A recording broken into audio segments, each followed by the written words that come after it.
Subí las escaleras de mi edificio y escuché de nuevo ese sonido. Un arrastre fuerte, lento, como si alguien moviera un mueble enorme en el tercer piso. El problema es que ese piso lleva vacío más de 10 años, desde que murió la mujer que vivía allí. Las ventanas están selladas, la puerta se encuentra cerrada con un candado oxidado, y aún así, cada noche, a la misma hora, los ruidos comienzan. Al principio intenté convencerme de que era otra cosa. Podrían ser las cañerías, el viento o quizá un gato. Pero la lógica se rompe cuando escuchas los pasos. Pasos firmes que avanzan por el pasillo y se detienen justo detrás de la puerta del tercero. Cansado del tema, decidí convocar una junta y hablar con los vecinos. Al parecer, todos habían escuchado los ruidos alguna vez, pero nadie quería hablar de ello, como si no le dieran importancia. El vecino del segundo bajaba la voz cuando le preguntaba. La familia del cuarto se limitaba a encogerse de hombros. Solamente la anciana del primero me respondió.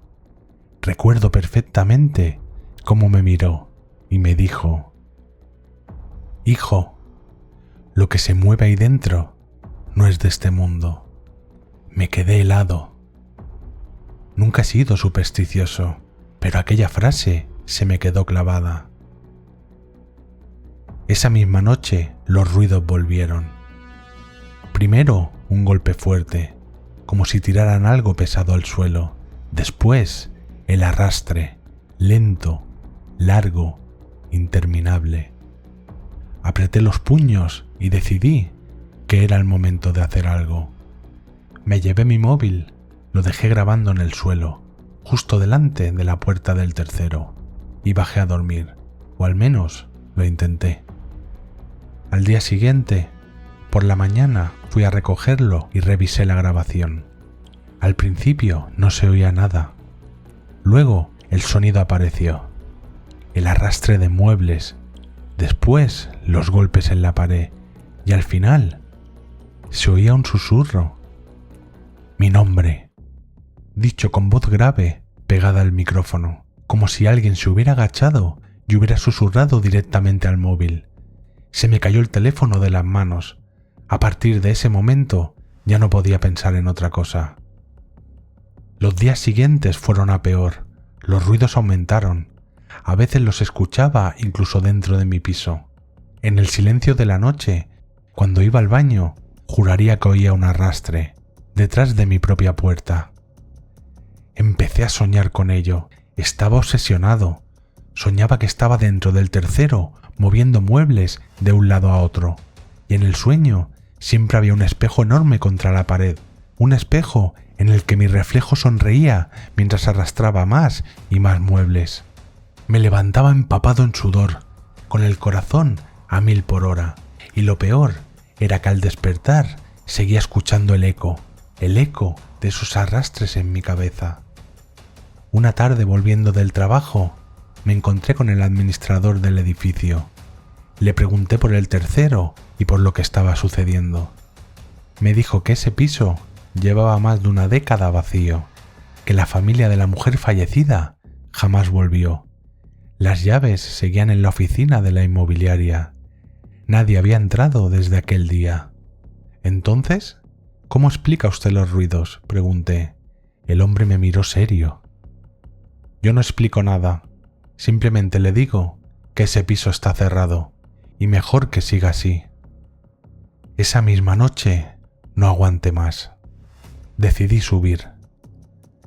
Al llegar al rellano me quedé de piedra. La puerta del tercero estaba entreabierta. El candado oxidado estaba roto, como si alguien lo hubiera arrancado. Tragué saliva, empujé muy despacio y entré. El aire era irrespirable. Olía a humedad y a polvo acumulado durante años. Hacía mucho frío y tenía la sensación de que me observaban. Todo estaba oscuro. Avancé por el salón. El suelo estaba cubierto de marcas profundas, líneas que iban y venían como cicatrices.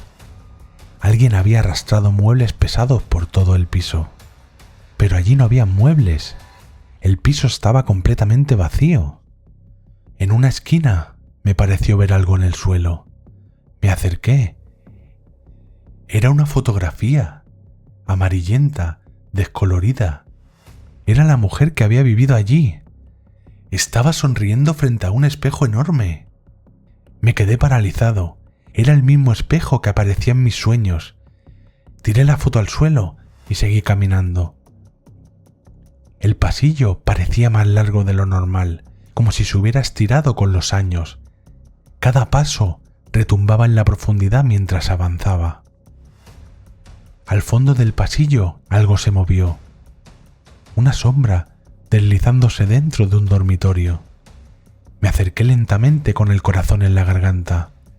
Dentro no había nadie, solo un espejo gigantesco cubierto por una sábana vieja.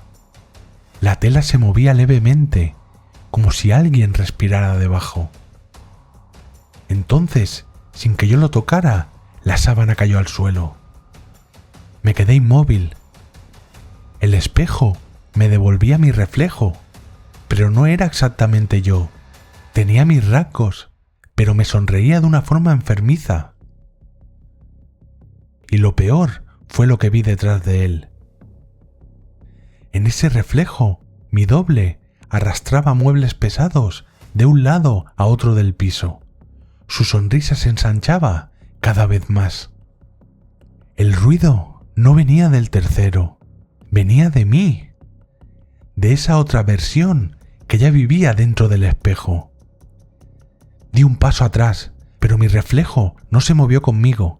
Se quedó allí, arrastrando un armario, riendo en silencio.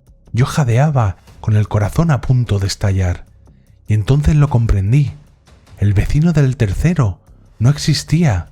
El del tercero era yo. Desde esa noche sigo escuchando los arrastres. Pero ya no solo en ese piso vacío. A veces, cuando cierro los ojos en mi propia cama, siento como mis manos empujan muebles pesados en la oscuridad.